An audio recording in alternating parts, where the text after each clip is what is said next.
No Papo Reto de hoje a gente vai falar de cultura organizacional, como criar uma cultura bacana aí na sua empresa. E para isso a gente vai analisar o case do Netflix. Então, bora pro vídeo.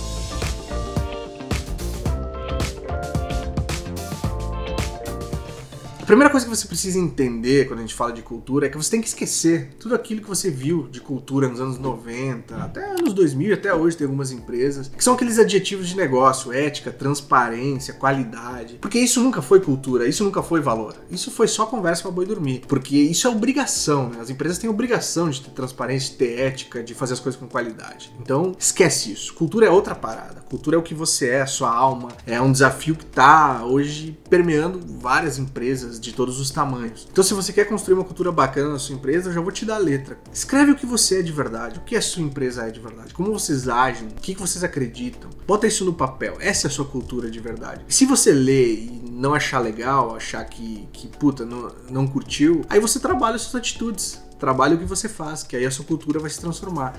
Então, assim, a cultura é o que você é hoje, não o que você deseja ser, que é aquilo que a gente fazia no passado, né? Então, esse é o segredo para fazer uma cultura boa, beleza? Na semana passada eu li e recebi um PPT que tinha a descrição da cultura do Netflix. É um PPT antigo até, de alguns anos atrás. Eu até fui em busca de algo mais atualizado e encontrei no site deles, eles têm lá totalmente aberto todo o manifesto da cultura e dos valores da empresa. Eu vou deixar o link na descrição, mas eu trouxe aqui alguns insights, os principais, e eu posso falar que chamou minha atenção, captou minha atenção, porque é algo honesto, dá pra ver que é verdadeiro quando você lê toda a descrição de valores lá do Netflix. E aí eu resolvi gravar esse vídeo pra gente discutir um pouco, tirar alguns insights, entender o que tem de bacana na cultura deles. E aí, antes que os mimizentos venham falar, puta, mas do Netflix é mole, olha o tamanho dos caras, etc. A ideia aqui é trazer um pouco pra realidade do pequeno e médio empreendedor. Então é olhar pro que eles têm de bacana e trazer pra realidade do pequeno e médio empreendedor e como aplicar e como colocar isso em prática de fato. Eu vou falar aqui sobre os 5 principais pontos que eles até descrevem como especiais, que são muito do Netflix. Eles falam de várias outras coisas, mas eu vou focar nesses pontos. Então o primeiro é incentivar a tomada de decisão independente pelos colaboradores. O segundo é compartilhar informações de maneira aberta, ampla e deliberada. O terceiro é ser extraordinariamente sincero um com o outro. O quarto é manter apenas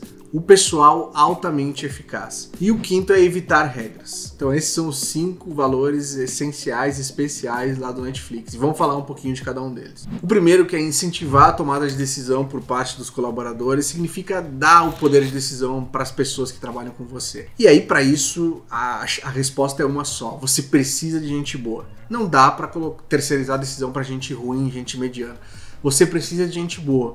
Mas aí você vai falar, mas gente boa custa caro, gente boa eu não consigo, não vai querer trabalhar comigo. E assim, a gente precisa entender, existem pessoas boas para várias funções, de vários níveis. Quando a gente fala de uma pessoa extraordinária, a gente está olhando pro cara do MIT, Harvard, INSPER. Não é esse cara é bom para algumas coisas, não para tudo. Você tem que olhar pro seu negócio e entender que tipo de pessoa é boa para aquela função. O que a pessoa tem que ter para ser boa naquela função. Tem um vendedor bom, um administrativo que é muito bom, o caixa de supermercado que é extraordinário. Tem pessoas extraordinárias em todos os meios e segmentos e níveis de função. E você precisa definir isso, parar de olhar lá pro cara de Harvard e olhar pro seu mundo, que caras são extraordinários para você. Então esse é o primeiro exercício que você tem que fazer, é olhar para cada função e pensar assim, como que uma pessoa exercendo essa função seria muito boa, que características ela tem, o que eu preciso buscar. Segundo lance é buscar esse cara, e aí o desafio é que a maioria dessas pessoas que vão ser extraordinárias para aquela função nem sabem que elas têm esse poder. Então assim, o que é importante? Você vai precisar dedicar muito tempo em encontrar essas pessoas e depois desenvolver elas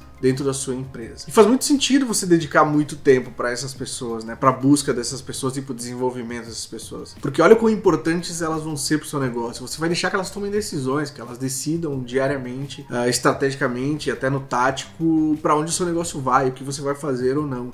Então, dedicar tempo na contratação é muito importante. Então, 2 pontos aqui que você pode aplicar em qualquer tamanho de empresa. O primeiro é escreve. O que é uma pessoa boa para cada função da sua empresa? Uma pessoa que você consideraria extraordinária. Esquece a capa de revista, MIT, esquece. Olha para esse cara. E o segundo ponto é dedicar tempo para isso. Então, assim, a gente costuma dedicar muito tempo na hora de reclamar, de demitir as pessoas, e pouco tempo na hora de contratar. Então, dedica a maior parte na hora de contratar, que com certeza vai ter uma melhora no resultado das pessoas aí dentro, as pessoas que você traz para sua empresa. E o segundo item essencial aqui dos valores do Netflix é compartilhar informações de maneira aberta, ampla e deliberada. Então assim, vamos lá. Primeiro, você já achou pessoas boas, né? Se você tem pessoas boas, a maioria das pessoas são boas, você pode e deve liberar o acesso às informações da sua empresa, todas elas, estratégicas, enfim, quais forem. Porque essas pessoas, para tomarem decisão, elas precisam de contexto. Então assim, não adianta você dar o poder de decisão e não dar contexto nenhum. Aí as pessoas vão simplesmente tomar decisão de acordo com regras, com medos, anseios e não com contexto, com inteligência, com análise. Então você precisa abrir as informações, deixar as informações da sua empresa circularem para que essas pessoas consigam tomar decisões com contexto. O terceiro ponto é ser extraordinariamente sincero um com o outro. Aqui o ponto é, você trouxe pessoas boas e deu acesso a informações. Agora você precisa propiciar um ambiente que as pessoas se desenvolvam, cresçam, discutam, melhorem. E a ferramenta para isso é o feedback. Assim, de fato, é o feedback constante. É que as pessoas se sintam à vontade de falar, discordar e concordar no momento que elas entenderem necessário, independente da posição, cargo de qualquer pessoa dentro da empresa. Então você precisa estimular esse feedback. E isso tem que virar um hábito dentro da empresa. E é um exercício, é um trabalho. Eles falam uma coisa aqui que é muito legal. Ó. Quanto mais rápido o feedback virar hábito, menos estressante vai ser. E todo mundo vai evoluir e aprender mais rapidamente. Porra, legal demais, né? Isso é um fato. Então o começo é mais duro. O começo tem que trabalhar, vai ter conflito, vai ter estresse. Aí depende do equilíbrio emocional das pessoas que você trouxe. Por isso que é importante pesar isso na hora da contratação para esses momentos, né? Para o feedback funcionar de forma mútua. E tem um amigo meu, Gui Junqueira, um fora de série, um monstro da Gama Academy. Ele tem uma frase para mim que é maravilhosa, que é ter conversas difíceis para uma vida mais fácil. Então assim, a gente vive fugindo de conversas difíceis, né? E muitas vezes o feedback é essa conversa difícil. Agora, eu tenho certeza que vocês já sentiram, tiveram aquela sensação de há tempos remoendo algo, e aí quando você vai e fala, bota pra fora, você fica com aquela sensação de puta, que alívio, eu devia ter feito isso antes. Então, é isso. A gente evita a conversa difícil, o nosso cérebro nos protege desse risco. Então vai lá, tenha conversa difícil, cria essa cultura de feedback que a vida vai ficar bem mais fácil. O quarto ponto é manter apenas pessoas altamente eficazes. O que é isso? De novo, voltando naquela ideia de ter pessoas muito boas. E as pessoas eficazes são aquelas que entregam o maior valor, o maior impacto para a empresa. Então assim, pessoas que têm esforço, tem muitas, né? Que é aquele lance de trabalhar pra caramba, fazer muita coisa, ficar até tarde. Isso é uma coisa, isso é importante, claro, mas não só isso. É importante que esse esforço, de fato, gere impacto para a companhia, gere valor para a empresa, assim, e o máximo possível. É importante olhar para isso.